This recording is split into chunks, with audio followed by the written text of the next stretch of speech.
बिस्मिल्लाहिर्रहमानिर्रहीम। अस्सलाम वालेकुम वीवर्स, मैं वेलकम करती हूँ आपका अपने यूट्यूब चैनल ड्रेसिंग बेनिया पर। आज मैं आपको टाई एंड डाई फैब्रिक की शलवार की डिज़ाइनिंग बताने जा रही हूँ। इसकी कुर्ती की डिज़ाइनिंग मैं आपसे नेक्स्ट वीडियो में शेयर करूँगी।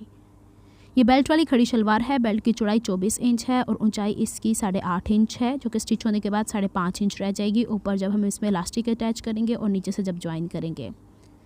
इसके दोनों साइड के ऊपर फ्रंट और बैक के ऊपर सिलाई लगनी है, इसलिए मैंने 24 इंचेस रखा है। अच्छा, जो शलवार नीचे से ये वाली कट होनी है उसमें जो मेरी एक्चुअल लेंथ है उसमें मैंने 1 इंच एक्स्ट्रा रखा हुआ है।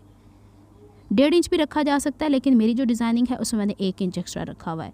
पांचे की चौड़ाई नॉर्मल मैं 7 इंच रखती हूँ, लेकिन इसको मैंने थोड़ा चौड़ा रखा है क्योंकि पांचा थोड़ा सा ऊपर की तरफ दोबारा से प्लीट बन के जाएगा, तो हम बाद में एडजस्ट कर सकते हैं। अच्छा, यहाँ पे आसन भी मैं बता देती हूँ आपको, तकरीबन 11 इंच के करीब रखी है और कपड़े की जो चौड़ाई होती है वो जिस अर्ज़ के ऊपर ये कपड़ा है उसी पे रखी हुई है, इसीलिए इसे खड़ी शलवार कहा जाता है। फिर भी मैं रेफरेंस के लिए बता देती हूँ कि ये 21 इंचेस फोल्ड हुआ है। ये दोनों पीसीज हैं, राइट और लेफ़्ट लेग पीसीज हैं। अब हमने यहाँ पे एक पीस ले लेना है, इसका सीधा हिस्सा बिछाया है। सेंटर मेंटेन करना इंतहाई ज़रूरी है। अब बॉटम से ऊपर की तरफ अभी मैंने कोई सिलाई नहीं लगाई हुई, 3.5 इंच ऊपर की तरफ निशान लगाने हैं और इन निशानों के ऊपर स्ट्रेट लाइन ड्रॉ कर देनी है। ड्रॉ इसलिए करनी है कि अगर रेफरेंस के तौर पे हमें लेस चिपकानी है, इसके ऊपर या रखनी है या स्टिच करनी है, तो हमें आइडिया हो जाता है। तो सीधी तरफ ही मैं निशान लगा रही हूँ। ये चॉक्स जो है ना इरेजेबल है। अच्छा जी, यहाँ पे मैंने जो लाइन बना ली है उसके ऊपर मुझे ये सीढ़ी लेस लगानी। इस दफ़ा मैं जो सीढ़ी लेस लगा रही हूँ वो इस तरीके से लगा रही हूँ कि इस कपड़े के अंदर ही स्टिच हो, अलहदा से ओवरलॉक का चक्कर भी ना पड़े, और दूसरी चीज़ ये कि नीचे से कपड़ा भी उसको हाइड कर दे। तो अब मैंने लेस की चौड़ाई के हिसाब से डबल साइडेड फ्यूजिंग जो बुकरम होती है ना दोनों साइड से चिपकने वाली, मैंने बहुत दफ़ा ये बताई हुई है। तो इसको मैं इसके बैक पे ग्लू से हल्का हल्का पेस्ट कर रही हूँ, क्योंकि इसको अगर मैंने आयरन किया ना तो इसने यहीं पे चिपक जाना है। तो ग्लू की मदद से स्टेबल हो गई है। अब इसको इस लाइन के ऊपर रख कर इस्त्री इसके ऊपर दबानी है। शुरू में कहीं वो रह गई है इसलिए वो पेस्ट हो गई है। ये ख्याल रखना है कि इस तरीके से इस्त्री के साथ पेस्ट ना, अगर हो तो इस्त्री फ़ौरन साफ़ कर लीजिएगा। अच्छा जी, इसको यहाँ पे मैं पेस्ट कर लेती हूँ क्योंकि मेरी लेस थोड़ी सी थिक भी थी, अगर पतली है। अच्छा, एक चीज़ का वाज़े ध्यान ये रखना है कि जितनी चौड़ी लेस है उतनी चौड़ी पट्टी होनी चाहिए, आर पार नहीं निकलनी चाहिए, नहीं तो इस्त्री इसके ऊपर चिपक जाएगी। अच्छा जी, यहाँ पे ये स्टिच हो गया है, सॉरी पेस्ट हो गया हुआ है। इसके साइड के हिस्से मैंने कट कर देने हैं और बैक के ऊपर ज़रूर आयरन करनी है, क्योंकि फ्रंट की तरफ लेस थोड़ी मोटी है ना, तो बैक की तरफ कपड़ा थोड़ा बारीक है, तो आराम से इसको चिपका देगा। अब इसके ये किनारे जितने मुझे हाइड करने हैं उस किनारे के हिसाब से सिलाई लगानी है। लेस के ऊपर सिलाई लगाते हुए यहाँ पे मैंने बखिए का साइज़ कोई बड़ा नहीं किया है, लेकिन एक चीज़ का ध्यान ये रखना है कि मशीन की स्पीड बहुत तेज़ नहीं चलानी है, नहीं तो फुट के अंदर कोई ना कोई हिस्सा इसका फंस जाता है और काम में नफासत नहीं आती है। यहाँ पे इसे वाइंड अप करेंगे और यहीं पे हम लोग डायरेक्शन चेंज करके और इसकी चरखी हाथ की मदद से नीडल एक दफ़ा अंदर घुसा के फिर हम लोग इसको आगे लेके चलते हैं। तो ये चीज़ें आप लोगों ने ध्यान में रखनी है। ये छोटी छोटी चीज़ें हैं जिससे नफासत आती है। बिल्कुल एलिगेंट सा डिज़ाइन है, लेकिन इसको सीते हुए भी एक एक चीज़ मैं आपको वाजे कर रही हूँ ताकि आपको समझ में आ जाए। चलिए जी, दोनों सिलाइयाँ लग गई हैं। अब चूँकि चौड़ाई के रुख पे लगी हुई है इसलिए इसमें खिंचाव नहीं है ज़्यादा, तो अब इसको मैं ज़्यादा खींच के प्रेस करने की ज़रूरत नहीं है, आयरन कर लिया। अब देखिएगा कि इसको हमें किस तरीके से इसके किनारे हाइड करने। एक चीज़ मैं और बता दूं कि कलियों के अंदर भी आप यही लेस लगा सकते हैं, लेकिन हमारे पास कलियों के कटिंग के स्टाइल्स डिफरेंट होते हैं ना। कभी कभार ये होता है कि हमने सिर्फ सीधी शर्ट के अंदर ही लेस का या पैनल्स का हम लोग को लुक देना होता है, तो वहाँ पर हम लोग ये कर सकते हैं। जहाँ पे आपको कपड़ा कट करके दोबारा नहीं लगाना। अगर फ़र्ज़ करें नीचे वाला हिस्सा मैंने कोई पिंटक वाला अटैच करना होता तो फिर मैं ये स्टाइल नहीं अपना सकती थी, तो फिर मुझे दोबारा से ही कट करके इंसर्ट करना था। अब देखिए, इसको यूं बैक की तरफ पलटा है और यहाँ पे जो ऑलरेडी मेरे पास सिलाई का मार्जिन मौजूद है या सिलाई ऑलरेडी लगी हुई है उसी के ऊपर सिलाई कर देनी है। इस तरीके से क्या होगा कि आपका जो किनारा है लेस का वो अंदर की तरफ छुप जाएगा। ये चीज़ें छोटी छोटी सी ऐसी हैं, मैं हर एक चीज़ को थोड़ी तरतीब चेंज करके आपको बताती रहती हूँ कि कोई एक चीज़ आपको समझ में आ जाए, आप उसके हिसाब से काम कर लें। यहाँ पे ये हो गई है सिलाई, एक हिस्सा हाइड हो गया, लेकिन इससे पहले हम लोगों ने इसको बैक की तरफ से दोनों तरफ से आयरन करना है। आयरन करने का तो रूल बना ही लें आप लोग अपनी सिलाई के अंदर, क्योंकि इससे जितनी नफासत आती है ना वैसे नॉर्मल हाथों से नहीं आती। अब इसके ये वाला हिस्सा नीचे की तरफ थोड़ा थोड़ा खींच के हम लोगों ने प्रेस कर देना है, तो ये आराम से एक हिस्सा बन गया। चाहे तो ऊपर लब की सिलाई लगा लीजिएगा, आपकी मर्ज़ी है, लेकिन मैं नहीं लगाना चाह रही। चलें जी, एक तरफ की सिलाई लग गई। अब दूसरी तरफ लेस को हम यूँ पलटेंगे और उसको फिर क्रीज़ बनानी है। क्रीज़ बनाने का फ़ायदा पता क्या होगा कि शलवार चूँकि तिरछी कटी हुई है तो हमारा कपड़ा उरेब इधर उधर खिंच सकता है, तो इस्त्री जो है ना उसको बैलेंस कर देगी। खींच के नहीं करना, सेंटर से सेंटर मेंटेन करके करना है। और दूसरी तरफ भी जो हमने सिलाई लगाई हुई थी उसके ऊपर हम लोगों ने दोबारा से सिलाई लगा के इसको हाइट कर देना है। तो ये हो गया एक और तरीका आपको लेस अटैच करने का। इस तरीके से आपको एक्स्ट्रा कपड़ा भी नहीं लगाना पड़ेगा, लेकिन शलवार के अंदर लेंथ में मैंने कपड़ा जो एक्स्ट्रा रखा हुआ है वो इसकी जो हमारे किनारे हैं ना लेस के, वो डबल यानी दोनों साइड पे चूँकि कपड़ा एक्स्ट्रा जा रहा है तो वो ध्यान में रखने वाली बात है।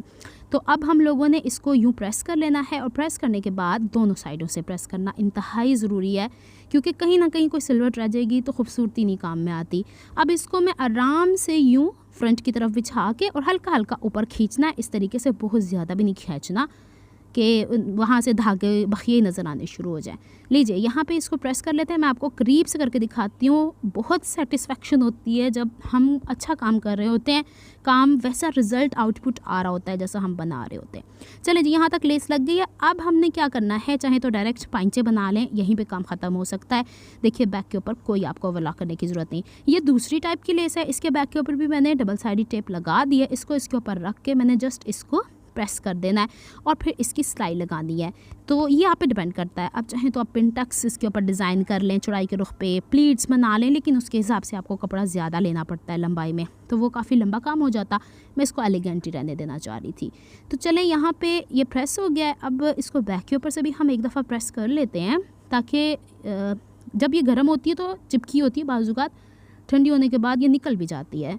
तो अब जो बुकरम की बात कर रही हूँ, अब इसके ये हिस्से जो अंदर जालीदार नज़र आ रही है इसके ऊपर सिलाई लगाऊंगी। मैंने मशीन के बखिए का साइज़ अब कोई बड़ा नहीं किया है और आपको दिखाती हूँ कि ये एक नॉर्मल मैंने 20 रुपीज़ पर यार्ड के हिसाब से लेस अपने लोकल एरिया से ली हुई है, जो बाज़ार लगते हैं। तो मैंने यहाँ पर दिखाया है कि लोकल मार्केट से लिया हुआ ड्रेस और लेसिस को हम किस तरीके से डिज़ाइन कर सकते हैं। तो बाजुकात हमें बहुत अच्छी चीज़ें मिल जाती हैं। चलें जी, ये हो गया। इसको बग़ैर आयरन के मैं भी आपको दिखा रही हूँ, लेकिन आयरन करना तो रूल है। इसको हम आयरन कर लेंगे, बैलेंस कर देंगे। इसके बाद हमें इसके पाइंचे की तैयारी कर लेनी है ताकि हमारा पाइंचा बन जाए। अब पाइंचे की चौड़ाई मैं 1.25 इंच या 1.1 इंच और उसके बाद 1 इंच के 2 पॉइंट रखती होती हूँ।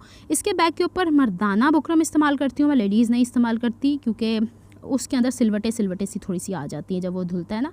तो इसको 1/2 इंच ऊंचाई की तरफ बैक की तरफ पेस्ट कर दिया। फ्रंट की तरफ से भी आयरन करना है। मेरे हाथ में जो लकड़ी का टुकड़ा देख रहे हैं उसे गरमाला कहते हैं। जो मज़दूर लोग घर का कंस्ट्रक्शन का काम करते हैं, दीवारों को प्लस्तर करते हैं ना, ये उसी टाइप की चीज़ है। तो ये मिल जाती है आपको, हार्डवेयर शॉप से भी मिल जाएगी और किसी अच्छी टेलरिंग शॉप से भी मिल जाएगी। अच्छा जी, ये हो गया। बातों बातों में मैंने बहुत सारी इन्फॉर्मेशन दे दी आपको। अब ये अलहदा से पट्टी लेनी है हम लोगों को। जितना हमारा पाइंचा चौड़ा उससे तकरीबन 1 इंच एक्स्ट्रा लिया, उसको इसके मुताबिक बैक पे फोल्ड किया है। सीधी साइड पे रखनी है। आज मैं पाइंचा बनाने का मेथड भी आपसे शेयर कर देती हूँ ताकि आपको अंदाज़ा हो जाए। बुकरम के बिल्कुल 7 सिलाई नहीं लगानी। अच्छा, मैंने यहाँ धागा इसलिए चेंज नहीं किया क्योंकि मैंने यहाँ पे सिलाइयाँ जो पाइंचे पे लगानी है ना, वो वाइट कलर की कंट्रास्ट में लगानी है।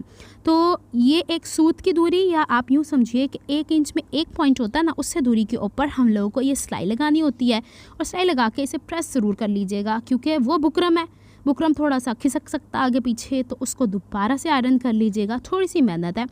नीचे की सिलाई का मार्जिन नीचे ही की तरफ है और ये कपड़ा पलट के बैक की तरफ जाना है, तो इसे मैं नीचे की तरफ ले आई हूँ और फिर इसको यूँ पलट के और बैक की तरफ इसे मैंने आयरन कर देना है।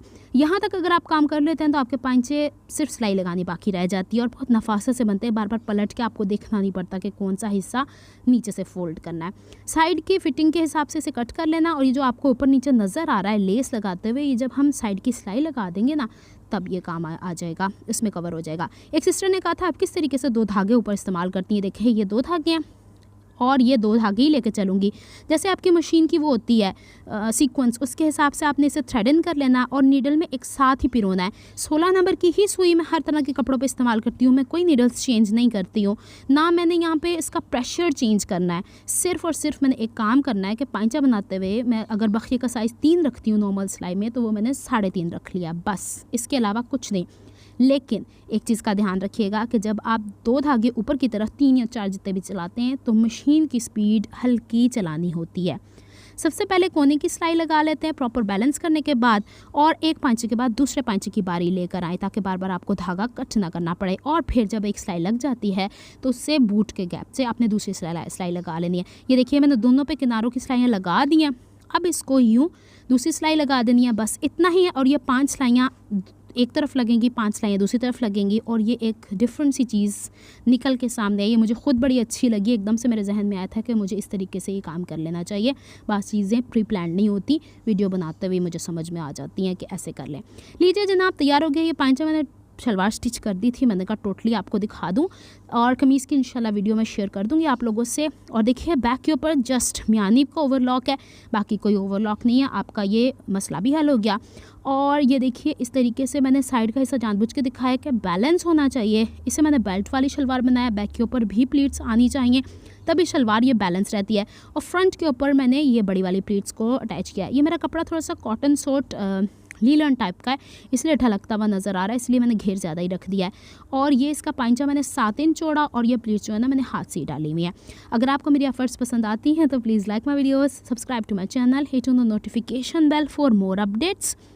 मिलती हूँ मैं किसी नेक्स्ट वीडियो में इसी की शर्ट के साथ इंशाल्लाह, ताकि आपको अंदाज़ा हो जाए कि इस तरह के ड्रेस को हम किस तरीके से डिज़ाइन कर सकते हैं। तब तक के लिए दुआओं में याद रखिएगा, अपना बहुत सारा ख्याल रखिएगा। अल्लाह हाफिज़।